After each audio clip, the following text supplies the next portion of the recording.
Right, and welcome to the light. And we have a special guest host for this hour, the one and only James Whitehead from U.S. Heart Cares. Did I say that right? You said it right. U.S. Heart Cares. Yes, sir. And also, the is it the Power or the Power Hour? The Power Hour, the Jimmy Whitehead Power Hour. Yes, sir. Yes, sir. So the Jimmy Whitehead Power Hour meets the Light Morning Show, Atlantic City Focus. We all up in here together making things happen for Atlantic City and for Amen. South Jersey. Ladies and gentlemen, welcome Jimmy Whitehead. Introduce yourself to the people, Mr. Whitehead. Tell them who you are. Sure. Sure, Mr. Tyler. Be an honor. First, it's an honor always to be with you, Raymond. From when you AC Focus does your Christmas toys drive at the grind until you out there helping with any community thing that goes on. You know, you guys are always there, so it's always a pleasure to join you. Um, my name is Jimmy Whitehead. A little background. I've been in Atlantic City for a little about 25 years. Prior to that, I worked at the White House while I was in the Navy. I was in the U.S. Navy, got out the Navy, worked for the White House for 12 years for President Reagan, President Bush. Um, Worked for Lee Atwater when he was the chairman of the RNC, and then I became a Democrat 20 plus years ago. Nobody won't believe I'm a Democrat, but my registration says Democrat. Um, I've always been an entrepreneur. And before moving to Atlantic City, I had started one of my businesses is Exhale Bath and Body and Beauty Products, which I trademarked from the movie Waiting to Exhale. I started a couple of other small businesses, American Word Processing. I used to do some word processing work and direct mail campaigns for some political campaigns. But I've always been entrepreneurial, and I really haven't had a job since President Reagan and President Bush days because I started businesses. I had read a book by Jack Kemp called The American Renaissance, and the book talked about how in America we need to promote young blacks to become involved with both sides of the political spectrum, how we need to promote blacks to be more entrepreneurs, and that word stuck out to me, entrepreneurs. And I followed that word, I learned about it, and I became an entrepreneur. And it basically means one that takes risk for enterprise. And as you know, entrepreneurship is all risk. Any investment you make is all risk. Until it starts turning a dollar, it's nothing but risk. So I've been spending a lot of my life taking risks, starting businesses. And fast forward up to where we are today, I guess about 10 years ago, let's see, my son is 30, so maybe 12 years ago, my son was telling me about cybersecurity. He said, Dad, you need to, no, he said, Dad, you need to learn about the Internet of Things. And I said, what is the Internet of Things? I started researching that. He was in the middle of a job interview for something that he was doing that required top secret clearance. And then he came back to me after the second interview. He said, Dad, you need to learn about cybersecurity. I said, what is cybersecurity? He said, cybersecurity is what protects the Internet of Things. I said, okay. So I got with a friend of mine named Captain Tim Holden, who was a Navy SEAL for 36 years. And he and I started putting together this idea of creating a cybersecurity workforce training program for Atlantic City. And I came and I started promoting that in Atlantic City. And the first thing that amazed me about it, and this was over 10 years ago, when I had young kids in Atlantic City coming up to me saying, Mr. Whitehead, tell us about cybersecurity. And the fact that those little kids even said the word cybersecurity in some of these communities in Back Maryland and Stanley Home Village when I was trying to talk to folks about it, I said, this is amazing. Because in most cities 10 years ago, grown-ups were not saying the word cybersecurity. And I said, you got these little kids up here in Atlantic City coming to me talking about cybersecurity. I said, we have something here. So I stayed focused on that mission. How can we take cybersecurity and artificial intelligence and transform Atlantic City's economic model, economic paradigm? Because as we know, the casinos, they're doing well, but they're diminishing. They're competing against future casinos in New York in the future. And Atlantic City has got to change its economy. Atlantic City cannot just look at casinos to be the panacea to everything anymore. We can't just look for grants to help us out of the hole.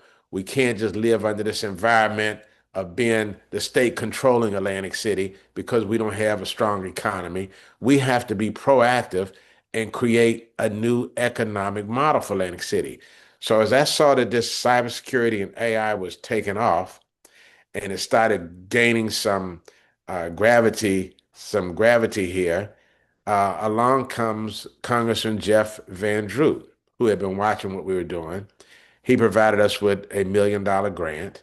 And with that grant, we are completing our second cohort right now of what we call Cyber Guardians. This is the logo for Cyber Guardians. Once we train people, that's what they get their certificate as cyber guardian. And that's the first phase of transforming an economy by first focusing on the workforce. Because if we have skilled workforce that understands cybersecurity and the dynamics of AI, then industry will start looking to move here because they say we can go to Atlantic City because they have a workforce that's trained for the type of services we want to provide.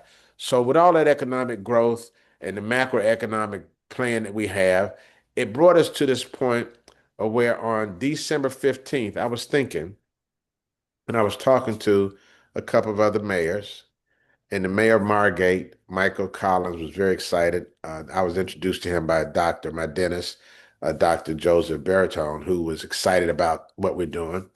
And I said, you know what?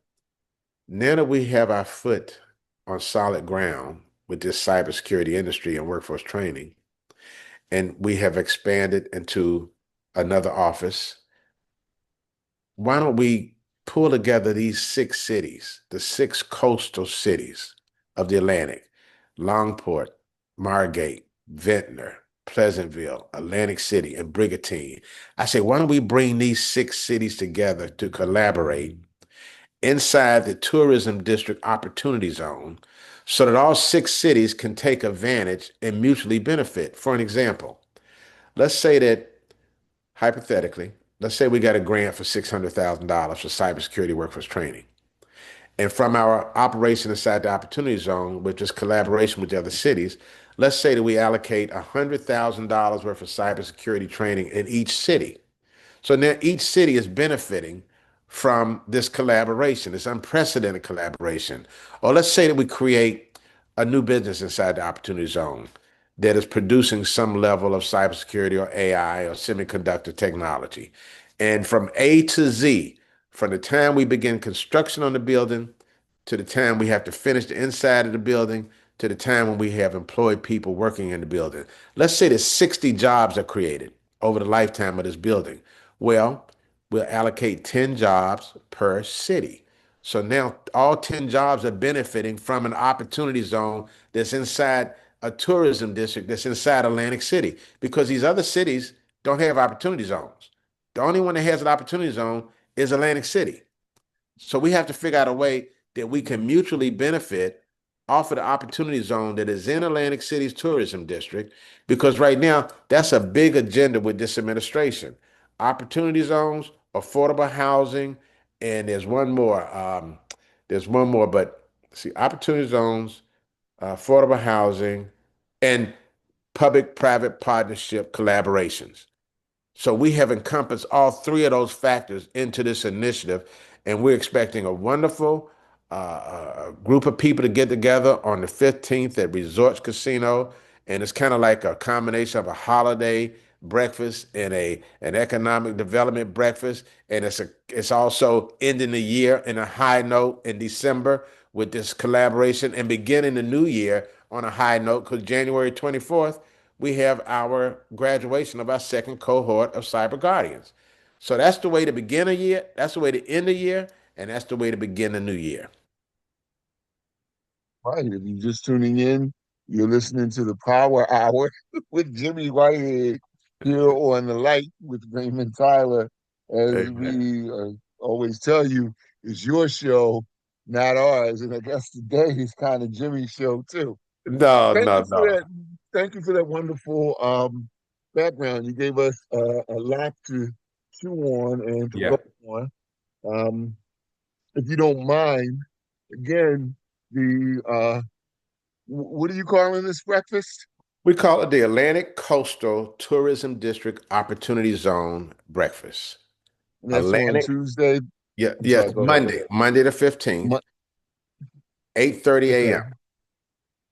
Monday the 15th at 8:30 a.m. Yes, at sir. resorts. And how do people RSVP for that?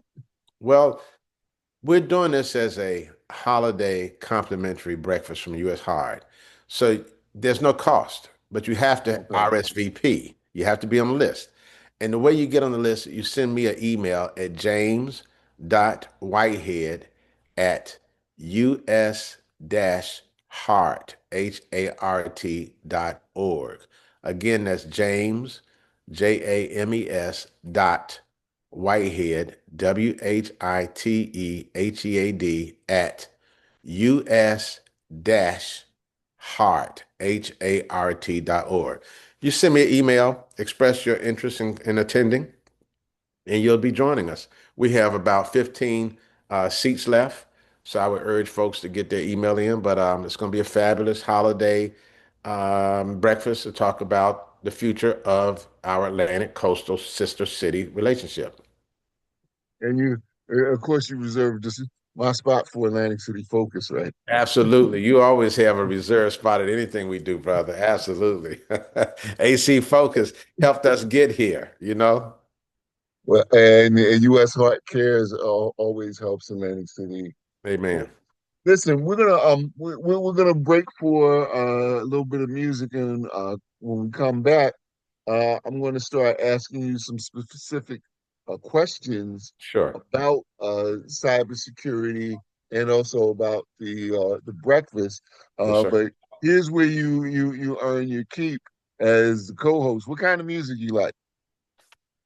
Let's see today. How about some Temptation Christmas music? Some Temptations Christmas music.